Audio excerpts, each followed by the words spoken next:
आषाढ़ मास के शुक्ल पक्ष की एकादशी को देवशयनी एकादशी, श्री हरिशयनी, श्री विष्णु शयनोत्सव के नाम से जाना जाता है।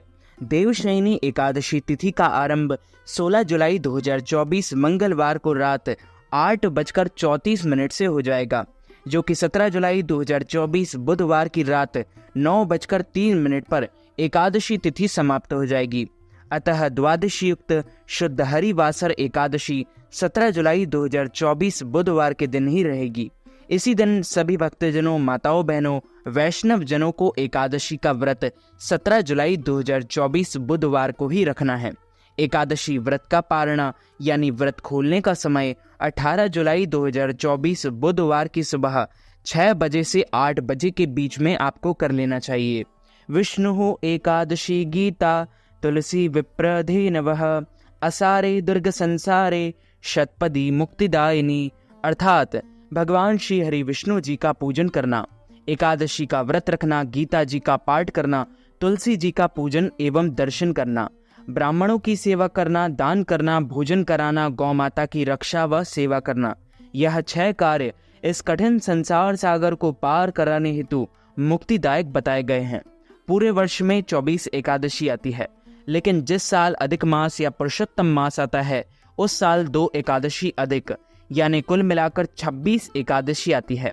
देवशयनी एकादशी का व्रत करने से पूरे साल की 26 एकादशियों का पुण्य मिलता है। प्रत्येक महीने में 2 बार, एक कृष्ण पक्ष और दूसरी शुक्ल पक्ष, दोनों ही एकादशियों का भिन्न भिन्न महत्व हमारे पुराणों एवं धर्म ग्रंथों में बताया गया है। एकादशी का व्रत भगवान श्री लक्ष्मी नारायण जी का परम प्रिय व्रत है।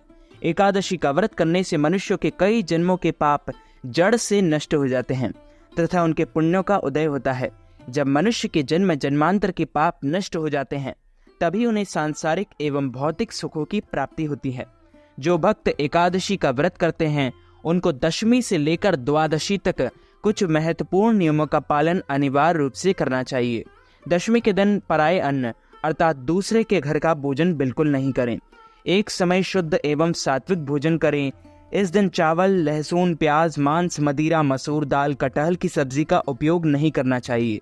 दशमी के दिन बिल्कुल भी आपको दूसरे के घर का भोजन नहीं करना है। और याद रखें कि ब्रह्मचर्य व्रत का पालन अवश्य करें।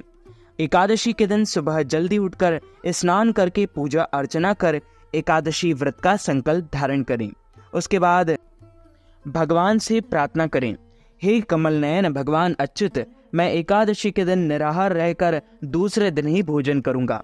सूर्य भगवान को अर्घ्य दें, माता पिता को प्रणाम करें, तुलसी जी का पूजन एवं दर्शन करें, गौ माता का पूजन करें। इसी दिन अन्न नहीं खाना चाहिए। निर्जल यानी निराहार रहकर फलाहार करें। सर्वोत्तम फलाहार गाय का दूध व फल होते हैं। एकादशी के दिन झूठ ना बोले, क्रोध ना करे, लड़ाई झगड़ा एवं वाद विवाद बिल्कुल ना करे। ब्रह्मचर्य व्रत का पालन करते रहना चाहिए। दाढ़ी कटिंग व शेविंग ना करें। किसी का भी आप अपमान या अनादर ना करें। दिन में ना सोए, रात्रि जागरण करें। पूजन पाठ करके ब्राह्मण के मुख से ही एकादशी व्रत कथा का श्रवण करें। कथा सुनने के बाद यथाशक्ति ब्राह्मणों को दक्षिणा प्रदान करें और एकादशी के अगले दिन उन्हें भोजन अवश्य करवाएं और शुभ मुहूर्त में एकादशी के अगले दिन ही व्रत का पारणा करें। देवशयनी एकादशी 17 जुलाई 2024 को ही मनाई जाएगी। सूर्य भगवान को अर्घ्य दें, माता पिता को प्रणाम करें, तुलसी जी का पूजन करके ब्राह्मण के मुख से ही एकादशी व्रत कथा का श्रवण करें।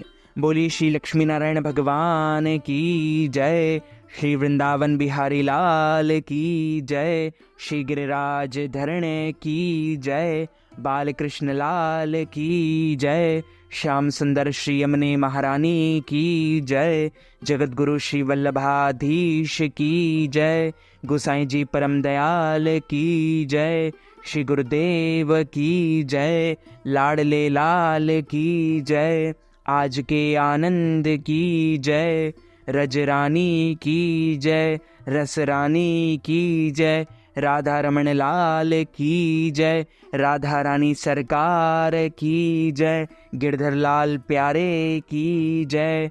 धर्मराज युधिष्ठिर ने कहा, हे केशव, आषाढ़ शुक्ल एकादशी का क्या नाम है? इस व्रत के करने से और इसकी विधि क्या है और किस देवता का पूजन किया जाता है? भगवान श्री कृष्ण कहने लगे, कि हे युधिष्ठिर, जिस कथा को ब्रह्मा जी ने नारद से कहा वह मैं तुमसे कहता हूँ। एक समय नारद जी ने ब्रह्मा जी से यही प्रश्न किया था। तब ब्रह्मा जी ने उत्तर दिया कि हे नारद, तुमने कलियुगी जीवों के उद्धार के लिए बहुत उत्तम प्रश्न किया है, क्योंकि देवशयनी एकादशी का व्रत सब व्रतों में उत्तम है। इस व्रत से समस्त पाप नष्ट हो जाते हैं और जो मनुष्य इस व्रत को नहीं करते वे नरकगामी होते हैं। इस व्रत को करने से भगवान विष्णु प्रसन्न होते हैं। इस एकादशी का नाम पद्मा है। अब मैं तुमसे एक पौराणिक कथा कहता हूँ, तुम मन लगाकर सुनो। सूर्यवंश में मानधाता नाम का एक चक्रवर्ती राजा हुआ करता था, जो सत्यवादी और महान प्रतापी था। वह अपनी प्रजा का पुत्र की भांति पालन किया करता था। उसकी सारी प्रजा धन धान्य से भरपूर और सुखी थी। उसके राज्य में कभी अकाल नहीं पड़ता था। एक समय उस राजा के राज्य में 3 वर्ष तक वर्षा नहीं हुई और अकाल पड़ गया। प्रजा अन्न की कमी के कारण अत्यंत दुखी हो गई।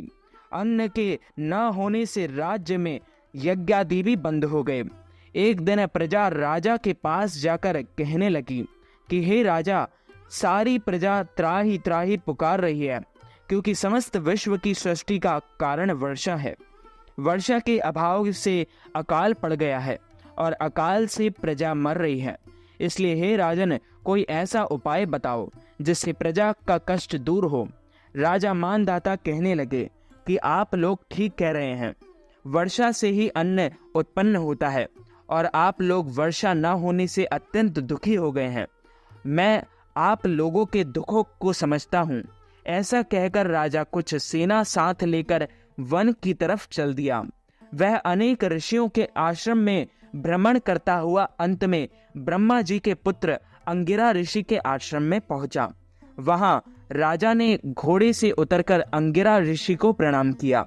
मुनि ने राजा को आशीर्वाद देकर कुशल क्षेम के पश्चात उनसे आश्रम में आने का कारण पूछा। राजा ने हाथ जोड़कर विनीत भाव से कहा कि हे भगवान, सब प्रकार के धर्म पालन करने पर भी मेरे राज्य में अकाल पड़ गया है। इससे प्रजा अत्यंत दुखी है। राजा के पापों के प्रभाव से प्रजा को कष्ट होता है। ऐसा शास्त्रों में कहा है। जब मैं धर्मानुसार राज्य करता हूँ तो मेरे राज्य में अकाल कैसे पड़ गया, इसके कारण का पता मुझको अभी तक नहीं चला। अब मैं आपके पास इसी संदेह को निवृत्त कराने के लिए आया हूँ। कृपा करके आप मेरे इस संदेह को दूर कीजिए, साथ ही प्रजा के कष्ट को दूर करने का कोई उपाय बतलाइए।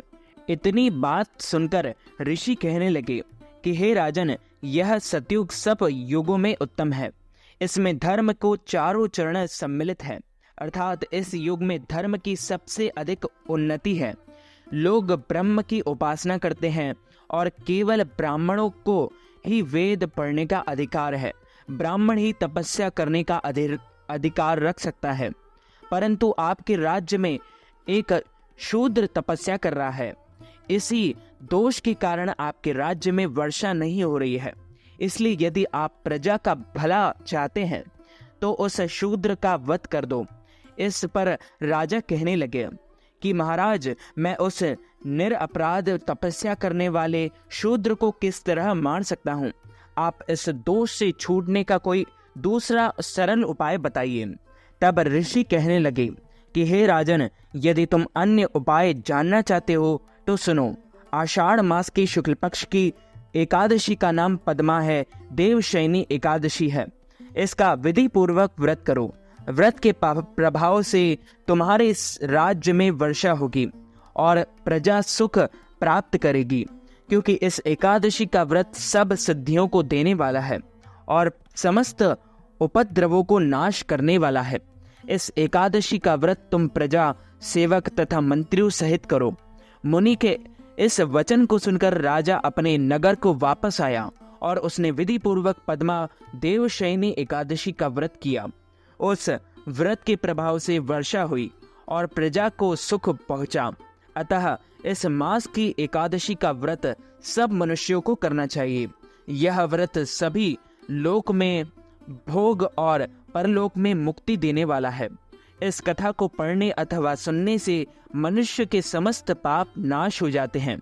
यदि आप देवशयनी एकादशी के निमित्त ब्राह्मणों को फलाहार करवाना चाहते हैं, अन्नदान, वस्त्रदान, गौदान, तिलदान अथवा देवशयनी एकादशी पारणा के निमित्त, व्रत पारणा के निमित्त कोई भी दान दक्षिणा हमें प्रदान करना चाहते हैं, तो आप हमारे गूगल पे, फोन पे, पेटीएम या अकाउंट नंबर के माध्यम से नगद राशि प्रदान करके देवशयनी एकादशी का संपूर्ण पुण्य लाभ प्राप्त कर सकते हैं। तो मित्रों, हमारे इस ज्ञानवर्धक वीडियो को आप अधिक से अधिक लोगों को शेयर कीजिएगा, लाइक कीजिएगा, कमेंट कीजिएगा और सब्सक्राइब करके बेल आइकन को भी ऑन कर लीजिए। ऐसे ही नए नए वीडियोस देखने के लिए आप सभी को सादर जय श्री कृष्ण, सादर धन्यवाद।